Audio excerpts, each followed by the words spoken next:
hard work beats talent. I don't believe in talent.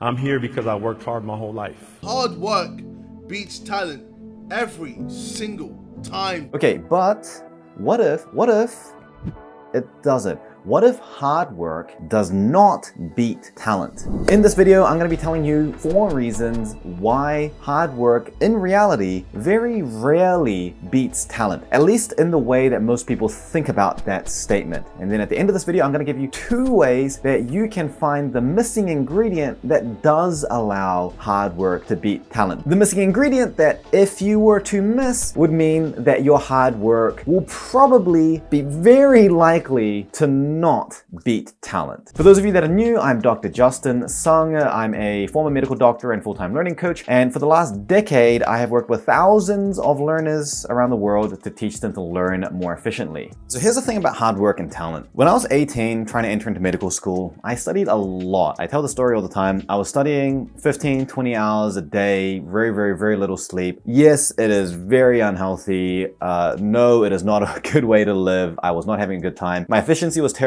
but at the time, 18-year-old me, I really didn't know anything about efficient study methods at all. I had, like writing lots and lots of notes, just a lot of time reading through textbooks and writing notes and doing my flashcards. So when I was entering to medical school, I managed to get good grades, good enough grades to get into medical school. But I also had friends that were studying like half the amount of time I was studying, and they were getting, in some cases, even better grades. So you could say that they were more talented than I was, but my hard work allowed me to overcome that. Having said that, I also had a lot of other people around me that were studying more than these friends, and they weren't able to overcome it. So what's the difference? Fast forward a few years, well, several years, I'm doing my Master of Education. I've made some videos about that as well. And I spent about 15% of the amount of time studying for my Master of Education compared to the other people in my cohort. I was doing a full-time Master of Education and actually putting in less hours than the part-time requirement, significantly less time. And at the end, I graduated top of my cohort. I got the Dean's Award for Academic Excellence. I was a top graduating student. My grades were essentially perfect, which is why I was invited back to Monash to actually lecture people on the skills that I use, and I continue to do that today. But one of my peers in the Master of Education group, I know that she quit her job to do this full time. She was studying 60 hours a week for this master's, and she was still struggling. And she did not manage to get really even close to the grades that I got. So in her instance, if she had just studied even more, instead of 60 hours, maybe if she did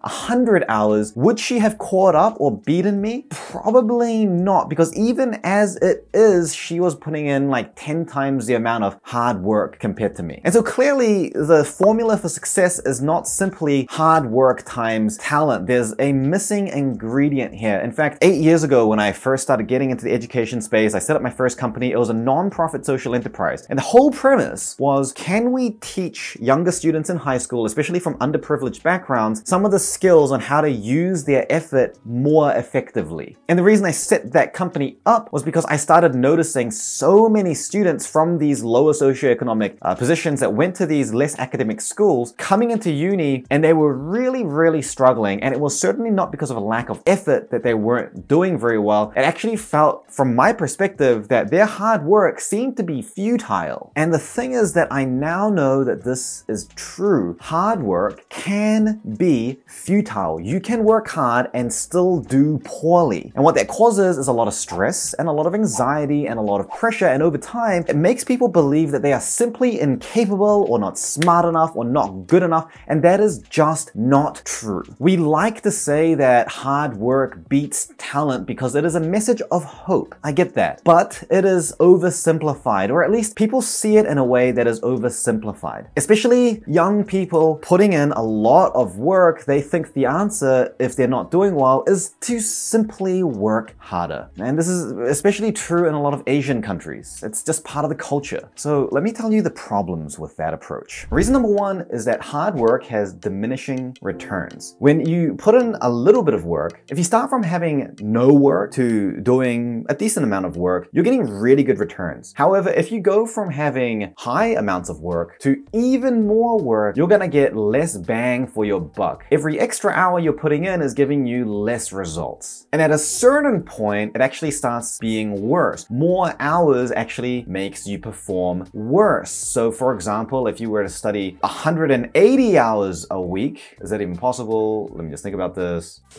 If you were to study 140 hours a week, then you would be so sleep deprived that your cognitive ability is probably in like 10-20% of what it would be at its peak. And so really at that point, you may as well have only studied like 10 hours a week and you'd probably do just the same. Now here's the thing, in the low levels of competition, especially like junior high school, it's enough just to have some hard work because most people around you are just not working hard. So if you're the person that's putting in 7 or 8 out of 10 effort while everyone around you is putting in 2 or 3 out of 10 effort, then you're probably gonna do better than them. But this is not the case usually later in life. A lot of people feel this in their senior years of high school, going into college, university, where things are a little bit more challenging. Certainly in the professional world, just putting in more time and more effort is not really enough to change things enough. And part of this is because usually for things that are difficult and competitive, people with talent are not doing 2 or 3 out of 10 effort. They are also putting in 5 or 6 out of 10 effort. So if the difference in talent between you and this other person is too much, you just cannot compensate for it. There is not enough time to give. And the other side is that the person with talent has stuff left in reserve. If they notice that they're starting to fall behind, they can go from a 5 out of 10 to a 7 out of 10 and then beat the competition again. They have stuff left in the tank, whereas if you are at 9 out of 10 just to keep up, that's not going to be sustainable. And so far, if this is making sense to you, then I would appreciate if you leave a like because it helps this video reach more people. Reason number 2 is that effort is fuel. Hard work is important, but it's more of a prerequisite. For example, if a machine doesn't perform very well and it produces low quality products with half a tank of gas, does it get better just because you add more fuel to it? See, for something like studying and learning, spending more time and effort on using methods that aren't well suited and optimized can actually make things worse. The classic example that I often give is flashcard over-reliance.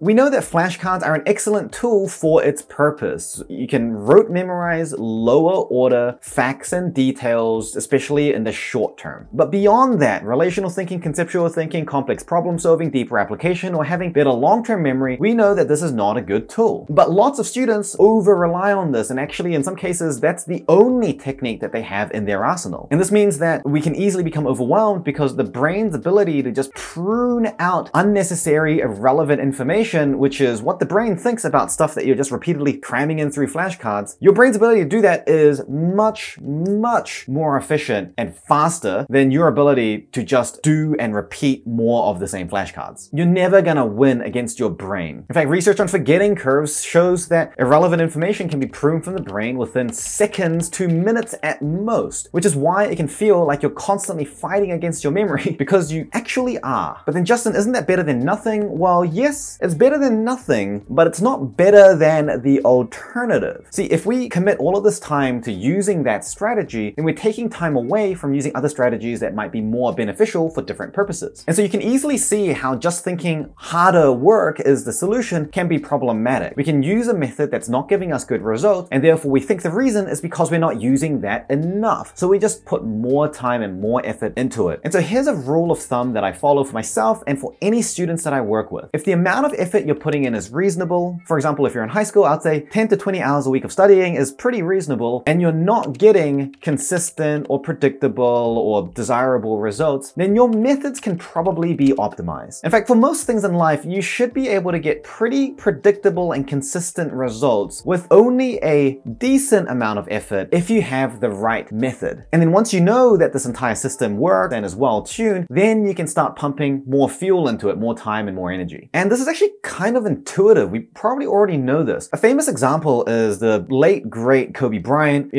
one of the greatest NBA basketball players of all time. I guess some people would debate that. I'm not really a basketball guy, but that's what I hear. But the thing about Kobe is that he was always practicing. He was like famous to be a hard worker. In fact, there's actually the story that I saw like a clip of before where another NBA player decided to come in early to training. And then he got there at like 4 or 5 a.m. and he found that Kobe was already there practicing. And then he, trained all day. And then when it was time to go home, Kobe was still there training. And then when he asked him, why did you train so late that night? Kobe is said to have replied, because I want you to know that I will always work harder than you. So after the games, I'm like, hey, Kobe, like, why were you in the gym for so long?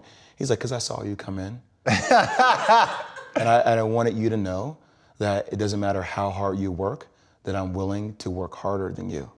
And let's just take a moment to appreciate that that is a badass statement, and Kobe is a beast of a man. However, what's also implicit there is that Kobe, one of the best basketball players in the world, using one of the best facilities in the world, being coached by a world-class, coaching team, is probably practicing using methods that are pretty good. Which is why, talent aside, just because you practice as much as he did, it doesn't mean that you're gonna be an NBA player. Which brings me to reason number 3, which is that hard work is also about the type of work that you do. And the way that I like to explain this is using the term asset. When we work hard, we want to build an asset. In financial terms, you can consider an asset as something that allows you to improve the amount of cash that you can earn without needing to do more work. So for example, if you buy a very rare and precious jewel, like a diamond, and that diamond increases in value, when you sell it, you've made a profit. That diamond has, by just the value of it existing, made money for you. So it's an asset. So we should also think about spending time to invest in our own personal skill assets. Imagine 2 lumberjacks that are trying to cut down some trees. One may spend all of their time and effort on just cutting down the trees, while another may spend half of their time and effort on sharpening their axe. Over time, the person with the sharper axe is going to be more efficient and they're going to win if these 2 lumberjacks are competing. But both lumberjacks worked very hard. In fact, some might even say that the one that spent all of their time just swinging their blunt axe around was working harder, which is why we often say work smarter, not harder. I believe it actually should be work smarter, and then once you've figured out how to work smarter,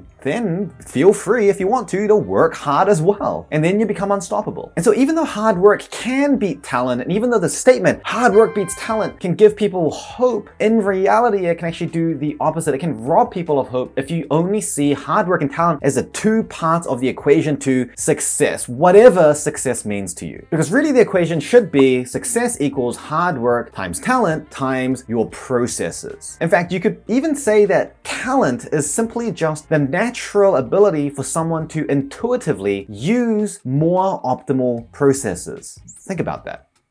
And so here are 2 things that you can do to help turn your effort more consistently into results and give yourself the chance for your hard work to beat talent. First one is to pull back. If you're already at 100% capacity, you do not have the time to invest to learn how to work smarter. To sharpen your axe, you need time to sharpen your axe. And what that means is that sometimes you actually have to accept the short-term loss. You have to accept that maybe right now in the short term, you may not perform as well as you want to. And I know that can be really, really difficult for some people. But if you don't spend the time to improve your skills and learn how to work smarter, then you're going to be stuck in this spiral forever. There's going to be no hope for you because you're never improving. The future version of you is always stuck with the same problems that the current version of you has, plus the new problems that the future version of you has inherited. If right now you feel like you're not able to stay on top of things, then that means that you are giving the future version of you the things that you weren't able to deal with today to deal with later. The future version of you has all those same things to deal with, plus the stuff that you weren't able to deal with before. But if your ability to deal with it is not improving, that backlog just builds and builds and builds, and that's why we can get overwhelmed. And so this is what short-term pain, long-term gain really means. It doesn't mean just